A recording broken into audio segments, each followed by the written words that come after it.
О чем шумите вы? Народные витии. Зачем анафемой грозите вы России? Что возмутило вас?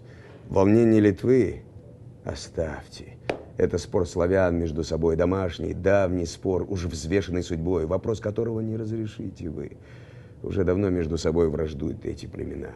Не раз склонились под грозой то их, то наша сторона. Кто устоит в неравном споре, кичливый лях или верный рос? Славянские рульчи сольются в русском море. Оно ли сякнет? Вот вопрос. Оставьте нас.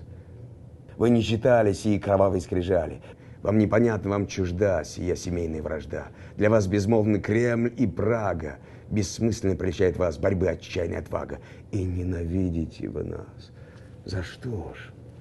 Ответствуйте за то ли, что на развалинах пылающей Москвы мы не признали наглой воли того, под кем дрожали вы. За то, что в бездну повалили мы тяготеющий над царствами кумир и нашей кровью искупили Европы вольность, честь и мир. Вы грозно на словах, попробуйте на деле.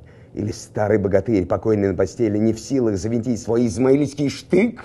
Или русского царя уже бессильно слово? Или нам с Европой спорить ново? Или русский от побед отвык? Или мало нас?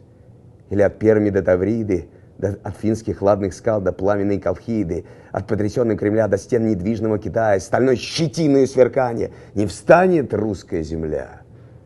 Так высылайте ж к нам, витии, своих озлобленных сынов. Есть место и в полях России, среди нечуждых им гробов.